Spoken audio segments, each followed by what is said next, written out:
নমস্কার বন্ধুরা, আজকে আমি খুব সুন্দর একটা রান্না করে দেখাবো। আলু আর টমাটো, কাঁচা টমাটো ছোট ছোট আলু এনে চাকা চাকা করে কাটটা নিবা। কাটটা নেওয়ার পরে সর্ষা বাইটটা নিবা। এই যে সর্ষা বাইটটা থুয়ে দিছি। সর্ষা বাটার পরে তেল দিবা, তেল দেওয়ার পরে পেঁয়াজ আর মরিচ দিয়ে এরকম করে লাল লাল করে ভাজবা। ভাজা হওয়ার লগে লগে এই যে সবজিগুলা দিয়া দিবা। সবজিগুলা দিয়া দিল আমার বউয়ে।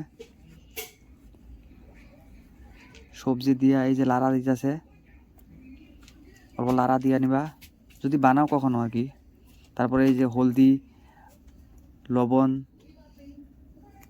আরও কি দিল, হলদি লবণ দিছে এই যে জিরাও দিয়া দিল, জিরার গুঁড়া, এটা জিরা গোটা জিরা বাইটা রাখা আসলো, জিরা দিয়া লাড়া চাড়া কইরা দিল, লাড়া দিয়া ডাইকা দিল। তার মানে আলু আর টমাটোগুলো তাড়াতাড়ি পাইকা যাবো। এই যে খুইলা দিয়ে আবার লাড়া দিয়ে অল্প ভাজা ভাজা হবো, ভাজা হবো। বউ আবার হাসিও মারে। এই যে ডাইকা দিল, আবারই খুইলা দিল, ভাজা ভাজা হলো।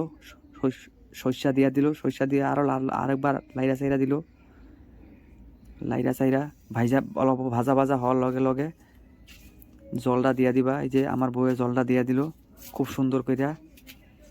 ভীষণ টেস্টি লাগে আমার এটা আমার ছোটোবেলায় আমার ঠাকুমায় রাইন্দা খাওয়াইছিল, এখনও ভুলি নাই আমি। মাঝে মাঝে খাই আমি। কাঁচা টমাটো পাইলেই বাজারে নিয়ে আহি কিনা।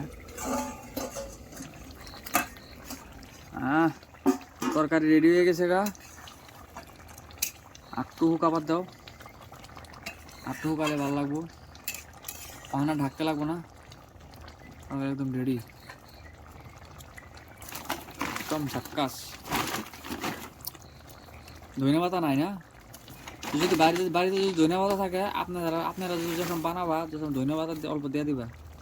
আমার ধনে পাতা নাই, শেষ হয়ে গেছে না।